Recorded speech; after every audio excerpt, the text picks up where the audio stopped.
وَلَقَدْ يَسَّرْنَا الْقُرْآنَ لِلذِّكْرِ فَهَلْ مِن مُّدَّكِرٍ نحمدہ ونصلی علی رسولہ الکریم اما بعد اعوذ باللہ من الشیطان الرجیم بسم اللہ الرحمن الرحیم افاصفاکم ربکم بالبنین واتخذ من الملائکۃ اناثا انکم لتقولون قولا عظیما رب اشرح لی صدری ویسر لی امری واحلل عقدۃ من لسانی یفقہوا قولی۔ آیہ مبارکہ جو تلاوت کی گئی وہ سورہ بنی اسرائیل کی آیت نمبر 40 ہے۔ اللہ سبحانہ وتعالیٰ فرما رہے ہیں افاصفاکم ربکم بالبنین، تو تمہارے لیے تو اللہ نے بیٹے چن لیے ہیں، واتخذ من الملائکۃ اناثا، اور اپنے لیے بیٹیاں بنا لی ہیں تمہارے بقول، کیونکہ یہ مشرکین عرب جو تھے، یہ مشرکین مکہ یہ سمجھتے تھے کہ جو ہمارے یہ بت ہیں نائلہ صاحب، یہ سب اللہ کی بیٹیاں ہیں جن کے ہم نے بت بنائے ہوئے ہیں، اور یہ اللہ کی بڑی چہیتیاں ہیں، اور یہ اللہ کے ہاں ہماری سفارش کریں گی، اگر ان کو ہم خوش کر لیں گے تو یہ اللہ سے ہمیں قریب کر دیں گے یہ بت۔ اللہ فرما رہے ہیں انکم لتقولون قولا عظیما، تم تو بہت بڑی بات کر رہے ہو۔ دیکھیں، اللہ کے لیے بیٹے ہوں یا بیٹیاں، یہ سب بہت بڑی بات ہے۔ سورہ مریم میں آتا ہے کہ قریب ہے کہ آسمان پھٹ جائے، پہاڑ ریزہ ریزہ ہو کر بربرے ہو کر ریزہ ریزہ ہو کر گر پڑے کہ یہ اللہ کے لیے بیٹا قرار دیتے ہیں۔ تو اللہ کے لیے نہ کوئی بیٹا ہے بیٹی، اللہ کا تعارف اللہ نے خود کروا دیا، قل هو اللہ احد اللہ الصمد لم یلد ولم یولد ولم یکن لہ کفوا احد۔ کہیے کہ اللہ ایک ہے، نہ اس نے کسی کو جنا نہ اس سے کوئی جنا گیا، اس کا تو کوئی ہمسر بھی نہیں ہے۔ اللہ کی تو یہ شان ہے، نہ اس کا کوئی باپ نہ اس کا کوئی اولاد، اور اس جیسا تو کوئی ہو ہی نہیں سکتا، کوئی مثال بھی نہیں دی جا سکتی کہ اس جیسی کوئی کہ وہ چیز اللہ کے ساتھ ملتی ہے۔ اللہ سبحانہ وتعالیٰ نے جو کفار مکہ تھے، مشرکین مکہ، جو ان کی قرآن کی بیزاری تھی، اس کے اصل اسباب پر روشنی ڈالی ہے۔ یہ لوگ چونکہ اپنے معبودوں کو چھوڑنے اور آخرت کو تسلیم کرنے پر تیار نہ تھے، اسی وجہ سے قرآن اور رسول سے اللہ اکبر ان کو ایک بیر تھا، چر تھی، ایک سننا نہیں چاہتے تھے۔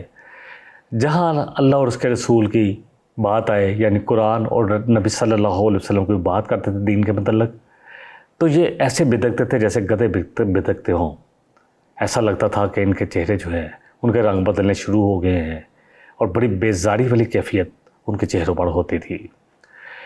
ان آیات کے ذریعے مسلمانوں کو بھی یہ ہدایت فرمائی گئی ہے کہ اگر تم دعوت میں حکیمانہ طریقہ اختیار کرو اور مخالفین کے رویے سے متاثر ہو کر زبان سے کوئی ایسا کلمہ نہ نکالو کہ ان کے بدکے ہوئے لوگ مزید وحشت کا سبب بنے، یعنی جب دعوت کا کام کرنا ہے تو ادخلوا بالسلم کافہ، ایک تو پہلے بات یہ ہے کہ اللہ کے لیے خود سب سے پہلے فرما بردار ہونا ہے، اور اس کے بعد ہم نے بات ایسی کرنی ہے جو دلوں کو چھو لینے والی ہو، جس طرح ہم نے سورہ نحل میں پڑھا تھا کہ لوگوں کو بلاؤ اللہ کے دین کی طرف حکمت کے ساتھ اور خوبصورت نصیحت کے ساتھ، اور اگر ان سے کوئی بحث مباحثہ بھی ہو تو وہ بھی بڑی حکمت سے کیا جائے گا۔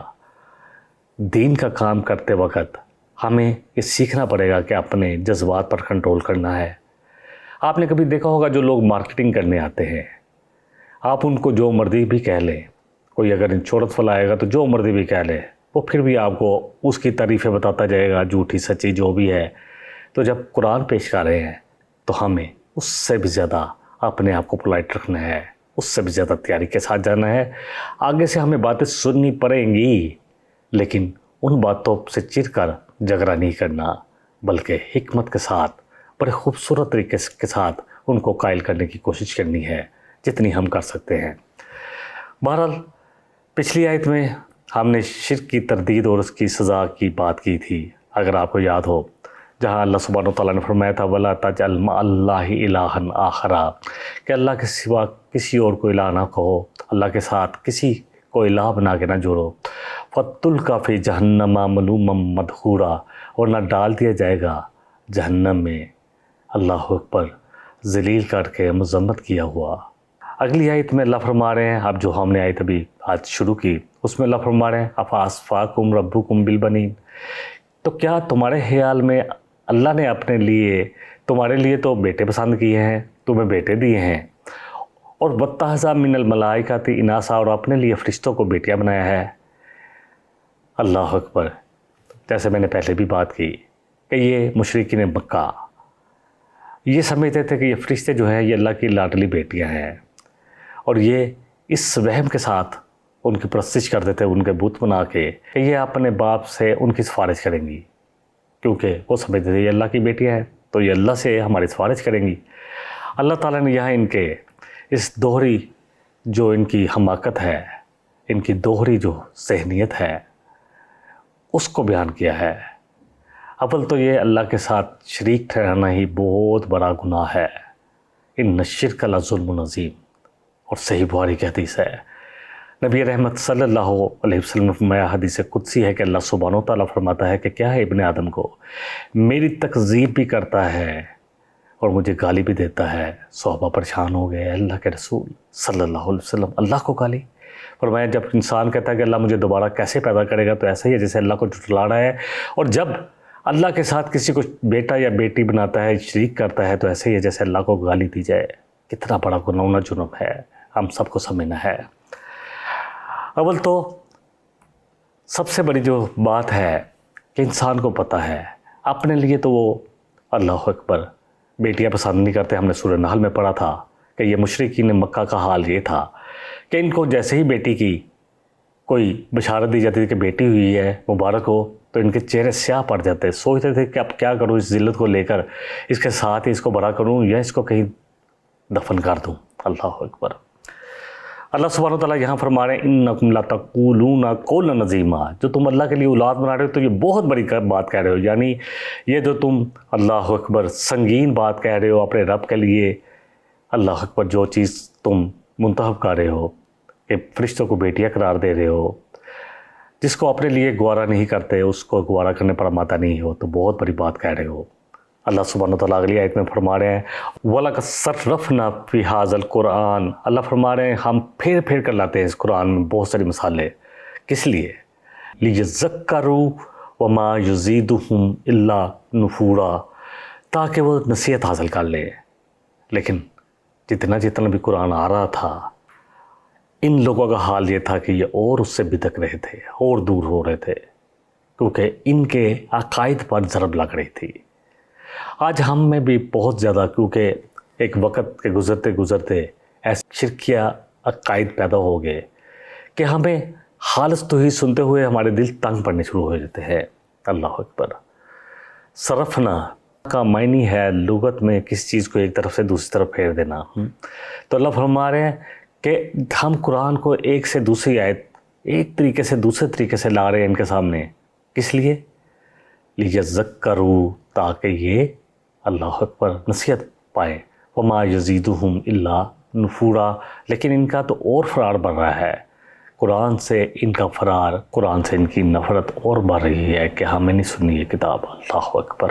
صرفنا جو ہے یہ ایک مثال کے ساتھ دوسری مثال کو پیش کرنا، ایک چیز کو مثالوں کے ساتھ پیش کرنا، پھیر پھیر کے لے کے نا مختلف پیرائے سے پیش کرنا۔ ایک پھول کا رنگ مضمون ہو تو 100 رنگ میں باندھنا، یعنی ایک مضمون کو کئی پیرائے سے پیش کرنا تاکہ سمجھ پہ آ جائے بات۔ اس کلام کا معنی زیادہ کبھی اور زیادہ واضح کرنے کے لیے اللہ اس کو پھیر پھیر کر لاتے تھے۔ ہر ضروری مثال اللہ سبحانہ و تعالیٰ نے اس قرآن کے لیے پیش کی، یعنی قرآن پر تدبر کریں، اس پر تفکر کریں، اس پر غور و فکر کریں، اس کو یاد دہانی کو اپنے دل میں سما لیں۔ اللہ تعالیٰ فرما رہے ہیں کہ ہم نے قرآن میں کئی طرح کے دلائل اور مثالیں ذکر کی ہیں، کیونکہ زبان سے ذکر بھی دل میں تاثیر پیدا کرتا ہے، اور اللہ نے بہت ساری، اور یہ اللہ کا کلام ہے، اللہ پر دلوں کو چھو لینے والا، یہ دلوں کے لیے آیا ہے، دلوں کی دنیا بدل دینے کے لیے آیا ہے۔ اس کی تلاوت جو ہے نا، تلاوت کا مطلب ہوتا ہے پیچھے پیچھے آنا، سمجھ کے پڑھنا۔ والشمس والضحاها والقمر اذا تلاها، سورج روشن کرتا ہے اور چاند جو ہے اس کی پیروی کرتا ہے۔ ہمیں بھی تلاوت یعنی قرآن کی پیروی کرنی ہے، اس کو سمجھ کے پڑھنا ہے،